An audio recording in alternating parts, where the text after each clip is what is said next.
اما بعد فاعوذ باللہ من الشیطان الرجیم بسم اللہ الرحمن الرحیم۔ آج ہم نے سورہ نحل پڑھی ہے اور سورہ حجر بھی ختم کی ہے۔ سورہ حجر میں ایک آیت میں پڑھ کے سورہ نحل کی طرف چلتا ہوں۔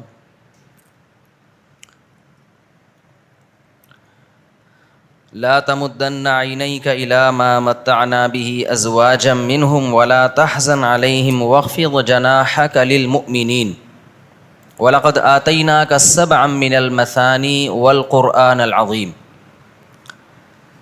اللہ تعالیٰ کہتے ہیں کہ اے محمد صلی اللہ علیہ وسلم، ہم نے آپ کو 7 آیتیں دیں اور قرآن کریم دیا، یعنی سورہ فاتحہ اور باقی قرآن کریم دیا۔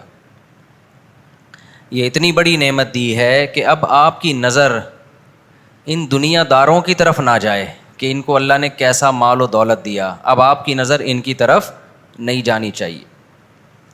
اس سے ہمیں یہ پتہ چلتا ہے کہ دین اور علم دین، یعنی دین پہ چلنے کی توفیق مل جانا اور دین کا علم آ جانا، یہ اتنی بڑی نعمت ہے کہ آپ کی توجہ اس نعمت کے بعد دنیا کی زیب و زینت کی طرف جا کے حسرت کرنا یہ اب بنتا نہیں ہے۔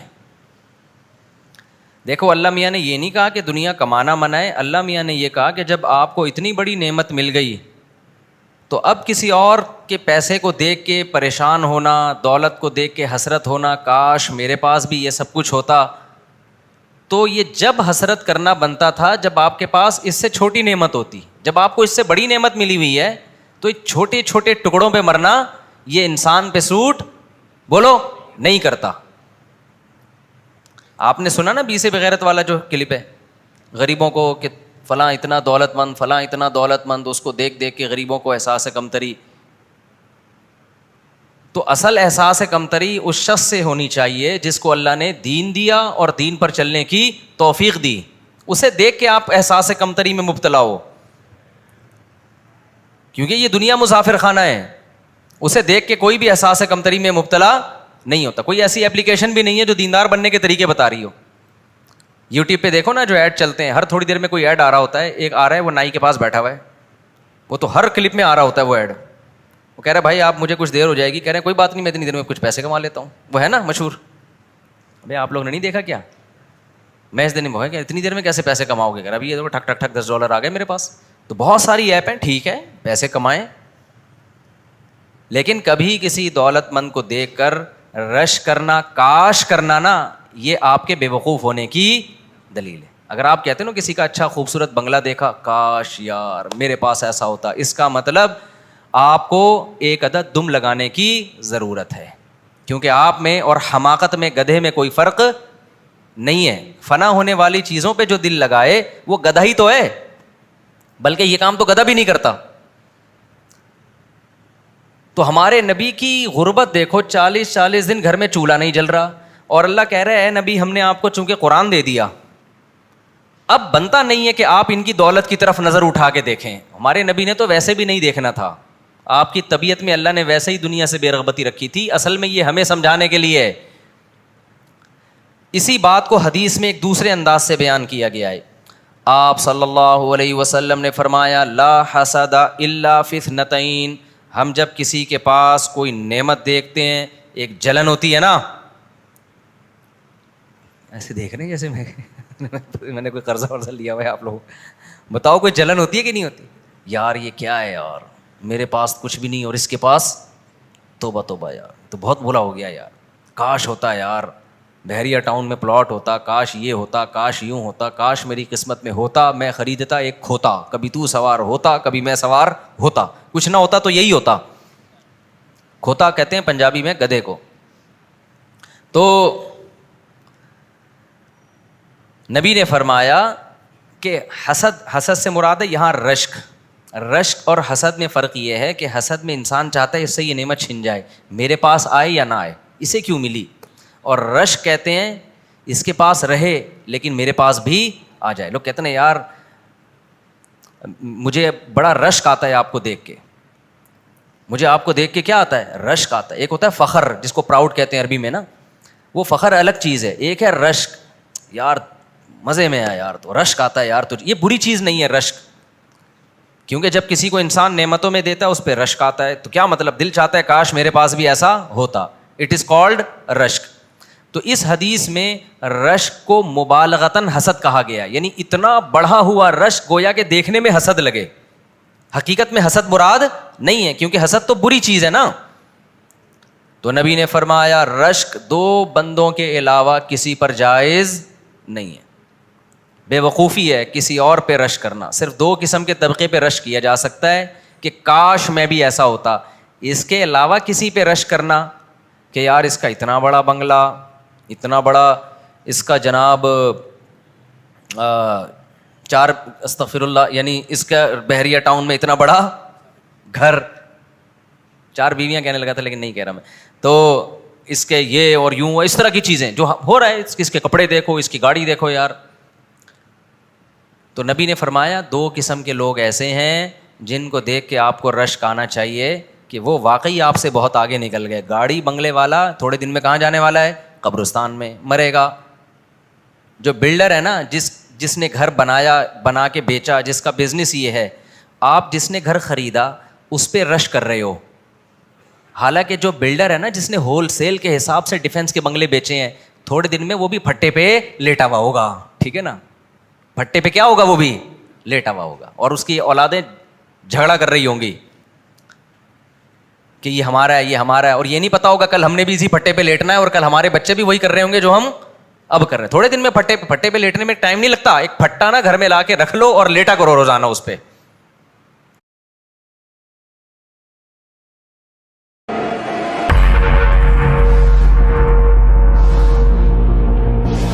لیٹا کرو روزانہ, ایک پھٹا گھر میں لا کے رکھ لو. اچھا اللہ کی قدرت ہے, میں گدے پہ نہیں سوتا, پھٹے پہ ہی سوتا ہوں. میں مجھے گدوں پہ نیند ہی نہیں آتی. ہمارے گھر میں گدے ہیں لیکن میں سوتا پھٹے پہ ہی ہوں. تو میں نے اپنے آپ کو ابھی سے پھٹے کا عادی بنایا ہوا ہے, ٹھیک ہے, تاکہ جب سچی مچی کے پھٹے پہ لیٹیں تو کم از کم کوئی اجنبیت محسوس نہ ہو. یہ تو وہی ہے جس پہ ہم روزانہ سویا کرتے تھے. ڈر گئے آپ لوگ, مجھے لگ رہا ہے زیادہ ڈر گئے. خیر, ڈرو یا نہیں ڈرو, موت ایک ایسی حقیقت ہے جس سے کوئی بھاگ نہیں سمتا. ہنس کے گلے لگاؤ یا رو کے گلے لگاؤ, تم لگاؤ نہ لگاؤ, موت کراچی کے کھمبوں کی طرح ہے. کوئی قریب آتا ہے تو کھمبا بارش کے دنوں میں خود بڑھ کے گلے ملتا ہے اس سے. کھمبا کراچی کا خود پیچھے بھاگتا ہے کرنٹ لگانے کے لیے. تو اسی طرح میرے بھائی, اینما تکونوا یدرککم الموت, اللہ کہتے ہیں جہاں بھی جاؤ گے موت تمہارے پیچھے پیچھے خود آئے گی. وہ سلیمان علیہ السلام کا واقعہ ہے نا, پتہ نہیں صحیح ہے غلط ہے, لیکن بہرحال اس سے جو سبق ملتا ہے وہ سبق بالکل درست ہے. کہتے ہیں سلیمان علیہ السلام کے دربار میں ایک جو موت کا فرشتہ ہے نا, وہ انسانی شکل میں آیا اور ایک بندے کو گھور گھور کے دیکھنے لگا. وہ بندہ حیران, یہ مجھے اتنا گھور کے کیوں دیکھ رہا ہے. خیر مجلس ختم ہوئی تو سلیمان علیہ السلام سے اس بندے نے پوچھا یہ کون تھا. سلیمان علیہ السلام نے فرمایا موت کا فرشتہ تھا, تجھے گھور گھور کے دیکھ رہا تھا. ٹھیک ہے نا. اس بندے نے کہا بیٹا میرا ٹائم لگتا ہے, آ گیا. تو اس بندے نے کہا سلیمان علیہ السلام سے, ہوائیں آپ کے تابع ہیں, آپ مجھے یہاں سے اٹھا کے نا ہندوستان پہنچا دیں, ہند کی سرزمین دور پہنچا دیں تاکہ میں بچ جاؤں. انہوں نے پہنچا دیا, ہوا کو حکم دیا چل بھائی. کچھ وقت کے بعد اطلاع آئی کہ اس کا وہاں ہندوستان میں انا للہ ہو گیا.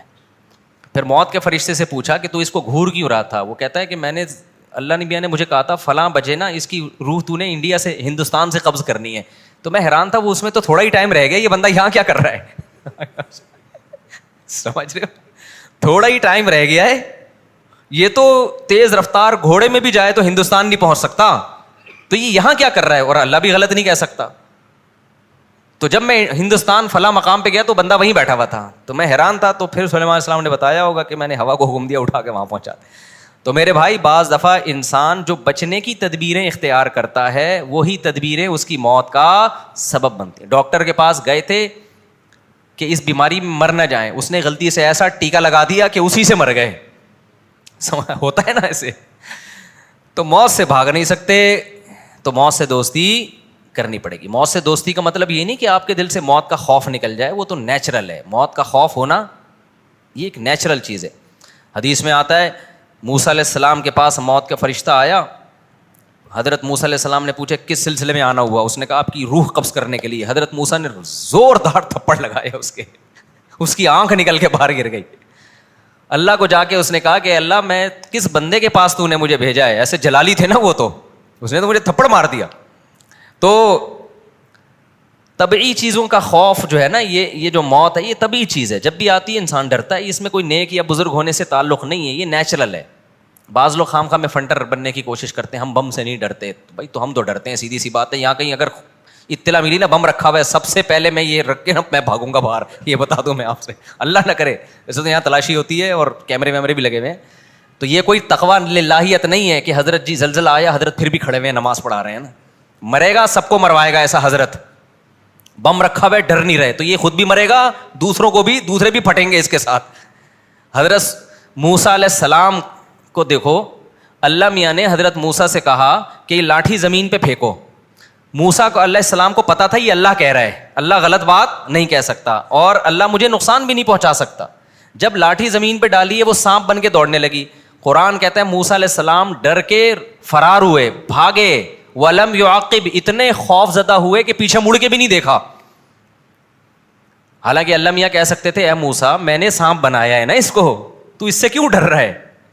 تو حضرت موسیٰ کیا کہتے اے اللہ تو وہ باقی سانپ بھی تو نہیں بنائے ہیں جتنے دنیا میں سانپ ہے, تو سانپ کا کام کیا ہے ڈسنا. تو مجھے ڈر لگ گیا, میں فرار ہو گیا. پھر اللہ نے وحی نازل کی, یا موسیٰ اقبل ولا تخف, اے موسیٰ واپس پلٹ, خوف نہ کر. سنعیدها سیرتها الاولی, ڈر کے بھاگ مت بلکہ سانپ کو پکڑ لے, جیسے ہی پکڑے گا ہم اسے دوبارہ لاٹھی بنا دیں گے. یہ بھی اللہ نے تسلی دی, کیونکہ اللہ اگر کہتے نا ایسے پکڑ لے اس کو, پھر موسیٰ علیہ السلام ڈر رہے ہوتے کہ اللہ تعالیٰ جو ہے نا سانپ کو پکڑوا رہا ہے مجھ سے. تو اس لیے اللہ نے پہلے بتا دیا کہ جیسے ہی ہاتھ لگائے گا یہ سانپ دوبارہ کیا بن جائے گا, لاٹھی بن جائے گا, لاٹھی بن جائے گی. تو یہ طبعی چیزیں ہوتی ہیں. دینداری کا, تقویٰ کا یہ معیار نہیں ہے کہ ڈر لگ رہا ہے کہ نہیں لگ رہا.